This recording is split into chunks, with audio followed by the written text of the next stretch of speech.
1877 to 1950, the Equal Justice Initiative documented over 4,000 lynchings of black people in the U.S. Willie McNeely is an example of one. In 1921, he was accused of assaulting a white woman and was forcibly taken by a mob while in state custody. He was castrated and later lynched, which led to his death. Today, movies like Get Out deal with themes like racial objectification, microaggressions, and power and control. From lynching trees To prison walls, let's talk about it. So lynching, by definition, is a form of violence in which a mob, under the notion of administering justice without trial, executes the offender after inflicting torture. In other words, it's an extrajudicial killing by a group of people. But to the white man, we all know what it really is. A means of enforcing racial hierarchy and white supremacy through terror. It's not about justice. It's not about keeping order. It's a weapon of domination, intimidation, and social control. Whoa. I don't think it's that serious. What do you mean it's not that serious? You're making it sound like every single person in that mob was intentionally trying to hurt somebody or control society. I really doubt most people saw it that way.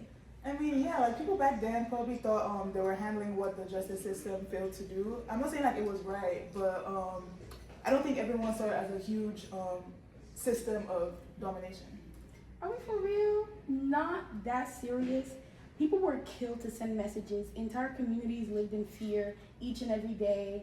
This is even undermining some of their lived experiences. This is not an overreaction. It's someone's literal reality.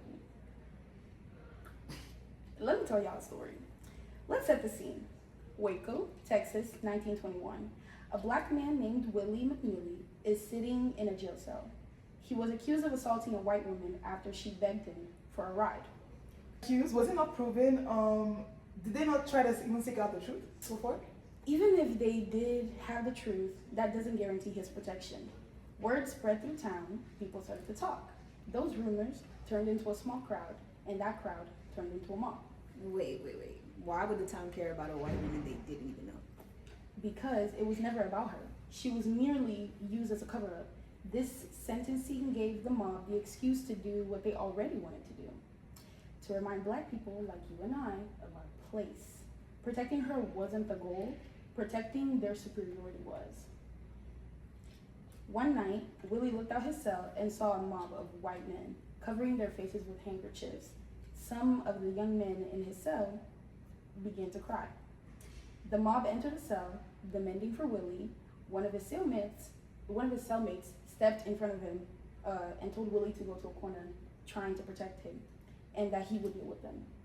They castrated his cellmate and moved to Willie and put a hat over his face. As he would explain it, he went through the most and worst ordeal of his life and like the worst pain that he's ever experienced. So like, that was it? They just walked away like, oh, nothing happened? Exactly that. This is the system we live in. Their actions were not seen as crimes. They were seen and praised as enforcers of the law. And black people were used as reminders for those who held power and those who did not. That's why calling this not serious is so dangerous. Willie survived that night, but the message that the mob sent was a message to all black people in town. We decide your fate, we decide your safety, we control your life. That's terrifying. Exactly. This is racial terror. It's not just violence, it's control. As the United States moved into the 20th century, systems of control didn't vanish, they evolved. Prisons became one of the primary institutions where power of marginalized bodies, especially black men, could be exercised in ways that felt more legitimate than legal. Unlike lynching, which was carried out by mobs, incarceration is state sanctioned. It operates under the language of justice, punishment, and rehabilitation. But within these spaces, there's also a long history of control over the body, especially through medicine. Incarcerated people have often been seen as convenient subjects for medical experimentation. People who are accessible, controlled, and in many cases unable to give fully formed consent. Yeah, and these practices were often justified in the name of advancing science or benefiting society. But they raise serious ethical questions about who is being sacrificed in that process. One of the most well-known examples of medical exploitation in the United States is the Tuskegee syphilis experiment. In this study, hundreds of black men with syphilis were intentionally left untreated even after a cure became available, so researchers could observe how the disease progressed over time. And the most disturbing part about this is that these men were never truly informed about what was happening to them. They fully trusted the medical system, and that trust was completely violated. And while the Tuskegee study didn't take place in an actual prison, it reflects the broader pattern, where black bodies were used, controlled, and harmed under the authority of institutions that claimed to be helping. And in prisons, that same dynamic becomes even more intense. Incarcerated individuals have limited autonomy, limited access to outside resources, and no real power to refuse treatment or experimentation. So this raises a serious, difficult question. If lynching was a form of racial violence carried out in public, and medical practices in prisons happen under institutional authority, are these really separate histories? Or are they connected in ways that even we don't recognize? I personally think they're different, because acts of racial violence like lynchings were cultural practices in a way, whereas medical practices in prisons, although sometimes horrific, are completely isolated events. See, okay, I disagree because nothing happens in a vacuum, and history shows us that, especially when the result is a billion-dollar revenue system. Medical practices in prisons and the entire prison industrial complex as a whole is the accumulation of all racialized crimes and practices, the racial violence that happened in the past, like lynching. Okay, they have interesting takes here in it. Let's start to talk about why you think it's different. Yeah, I mean, if we're on the topic of racial violence, let's start at the beginning of history. In the United States, when the first slaves were brought over in ships, they were forced to live under horrible conditions. They were whipped, sexually abused, and killed, all on the command of their owner. They didn't have any voting power and were not even considered human beings. On contrast with today, when black people are seen as equal after slavery was abolished with the 13th Amendment. The very fact that there are black students here at this campus should be evidence that the present is not similar to the past in any way, shape, or form. What happened in the past was bad, but thankfully it's not the same anymore. It's interesting that you use slavery to justify your point, because the only exception to the 13th Amendment being used is when it's as a punishment to a crime. At first, it doesn't seem like a lot, but that side clause is the reason why we have the prison industrial complex. And it's called a complex because it's a colossal system that uses racial violence as a way to make money. Essentially, the prison industrial complex is the epitome of slavery practices normalized and made into more palatable forms or presentation. It is kept hidden from the general public, so people don't think about it or even realize that it's happening. But the connections are there. You mentioned the issue of ownership and voting in slavery, but incarcerated people are actually legally the property of the state. They stop being citizens of the country, cannot vote, and even after completing their sentences and restoring their citizenship, still can't vote in most states for a long time, with the exception of Virginia and Maine. Much like slaves were, incarcerated people are forced to work in these prisons while they serve their time, in quotes, but in their case, afterwards, are still unable to move on with their lives. I'm actually going to conduct an interview in the public to see what my peers think about it.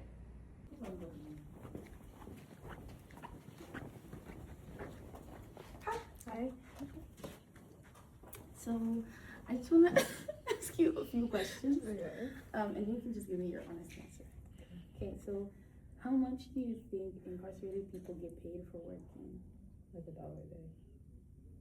Interesting. And then, who do you think usually participates in clinical trials for new drugs? 4 people. Expand on that. People in vulnerable economic positions. So actually, incarcerated people get paid about 20 cents an hour, and they're the ones that participate in clinical trials. Did you know this? I did. Yeah. And what do you think about it? I'm not shocked because the prison system is pretty much slavery, so.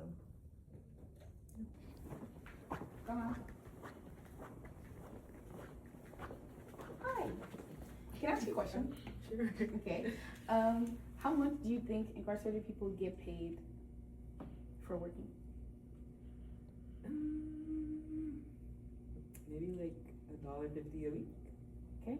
And who do you think usually participates in clinical trials for new drugs? Just in general? Yes.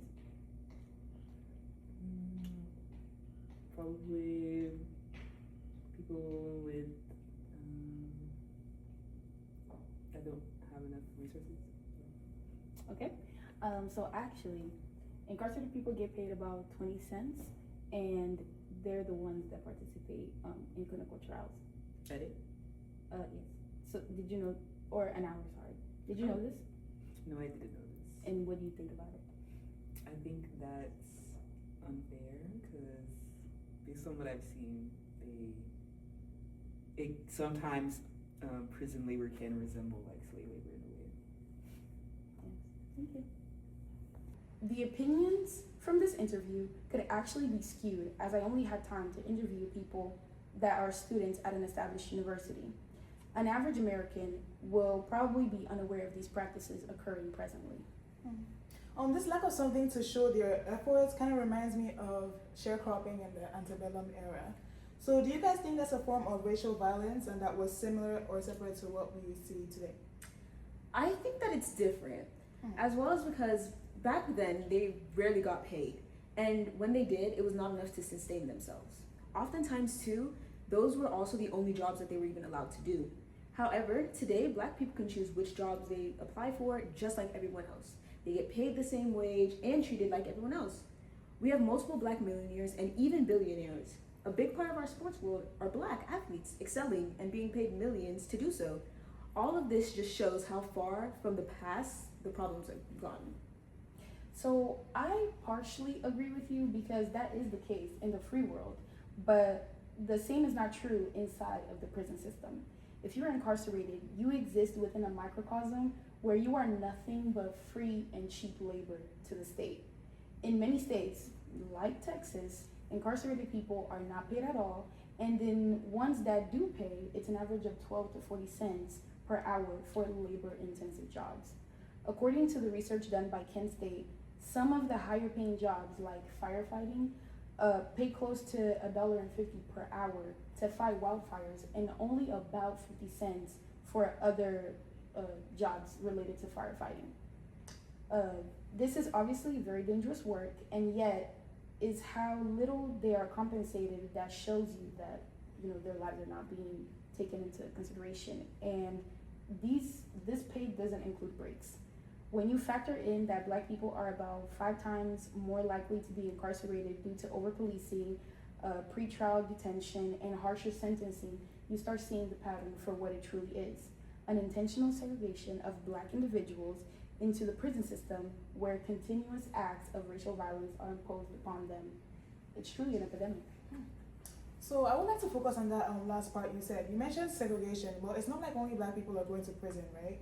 So do you guys think it's fair to compare segregation to times as the present, given that anybody could be in this situation? No, I don't think so. In the past, it is true that white and Black people were separated, but the same does not happen today. Like, think about it, guys. We're at UT Austin. Everywhere we look, there's diversity. In our AFR 365G class, despite focusing on specifically topics that impact Black Americans, there were white, Black, and brown students. Today, I believe people understand that being separate is not the answer, and that we're stronger together in a lot of areas of life. Interracial marriages are extremely common, not even just between Black and white, but between all races and nationalities. And even our 45th president and previous vice president were Black, one of them a woman too. Black people have reached all levels of influence, from local to the highest position in the country.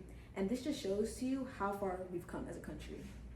The fact, I see what you're saying, but the fact that Black people make up about 15% of the population of the United States, but according to the Federal Bureau of Prisons, are 38% of the prison population tells you that is not true. While they are not the only ones going to jail, they are extremely overrepresented, like by almost double the amount. And the math does not make sense. Keeping all things equal, you would assume that because white Americans make up almost 60% of the population, proportionally speaking, they would also make up 60% of the prison population. And following that logic, Black Americans would then be 15% of the prison population as well. However, that is not what we see because it doesn't match the representation that exists in the country.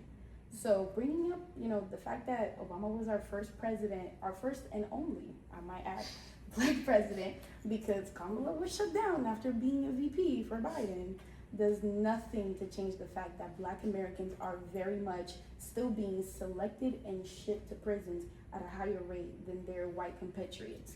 Hence, the aforementioned segregation.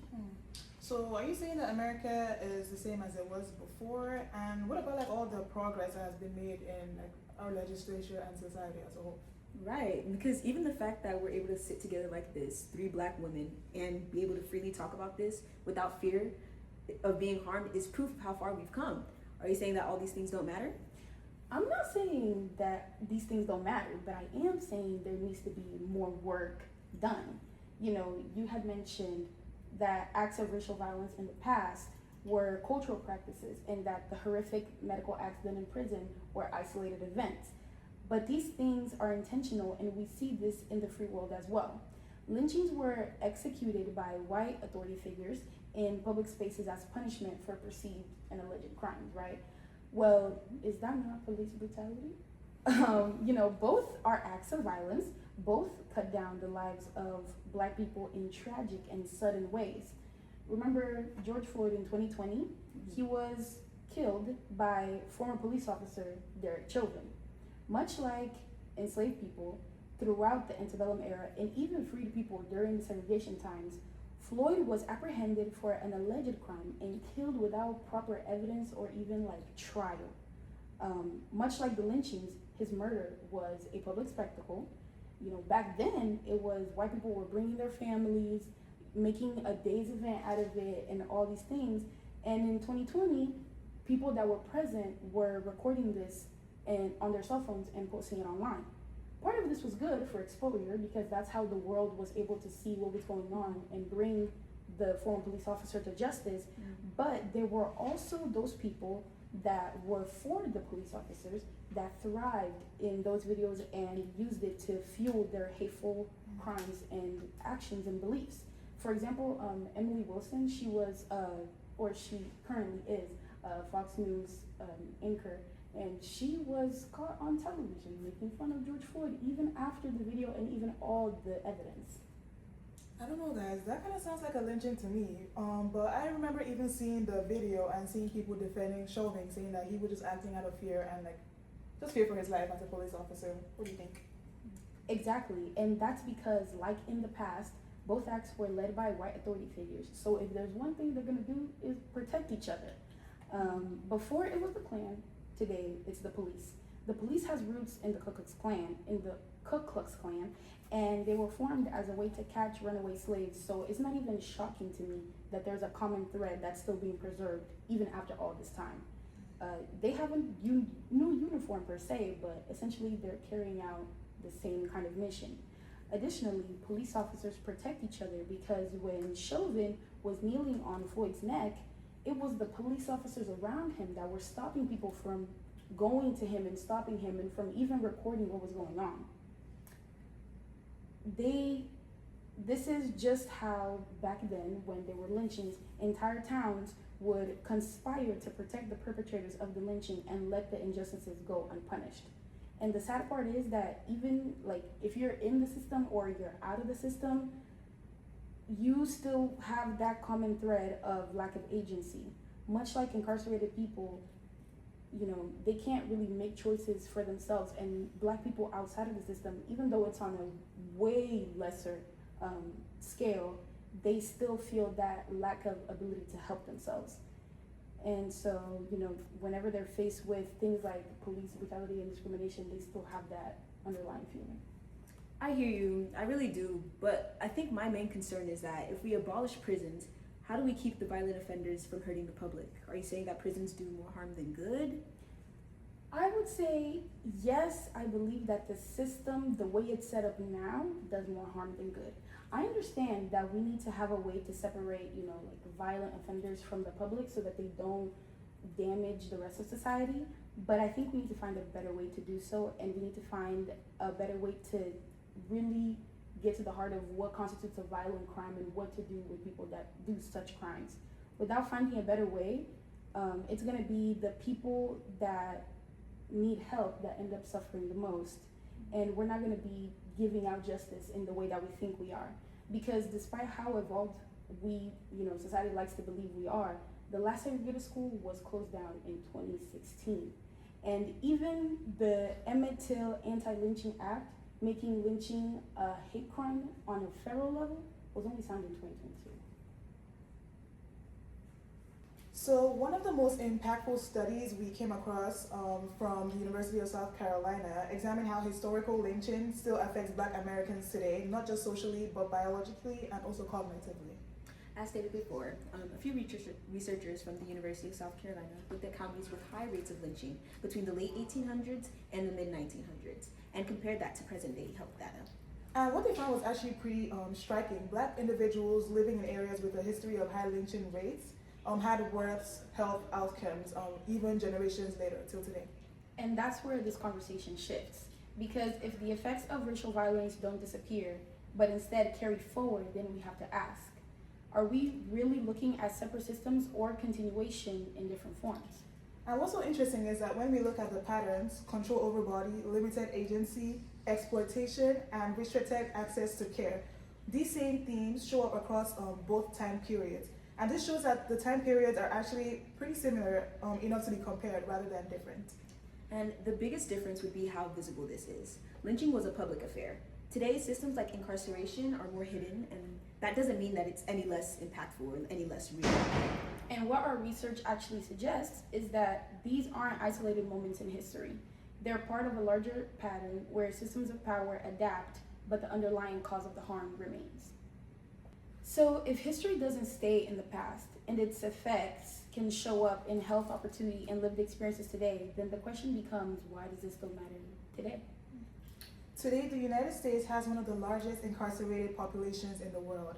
The U.S. prison system continues to shape who has access to freedom, healthcare, and even opportunity. And even though the language has changed from punishment to correction, the reality is that many incarcerated people still exchange limited autonomy, especially when it comes to their bodies and health. What we've been looking at isn't just history repeating itself in identical ways. It's a system adapting. Control doesn't always look the same, but patterns can feel similar. Restricted agency, unequal access to care, and exploitation of vulnerable populations. Yeah. And that's what makes it so important today. It's not just something that just happened, but also how it continues in different forms. Across history, there are moments where people didn't fully understand the systems happening around them until much later. And in some cases, it took years, generations even, for the full impact to be recognized. But recognizing these patterns creates something very important, the possibility to possibly interrupt them. Yeah. Change starts with awareness, with asking questions about systems that are often taken for granted. Exactly, and it also means listening to impacted communities and centering their experiences when discussing health, justice, and policy. The goal isn't just to look at history and see patterns of repetition, but it is to understand well enough that we can respond differently moving forward. Because if a system can evolve, it can also be accountable, raise awareness, and change ultimately in the future. It feels so good to be alive. Got all my family by my side. Couldn't wipe this black off if I tried. That's why I lift my head with pride. And to our younger selves, living to our full potential and having Black joy in and of itself is an act of defiance in a system that tries to suppress it. Oscars.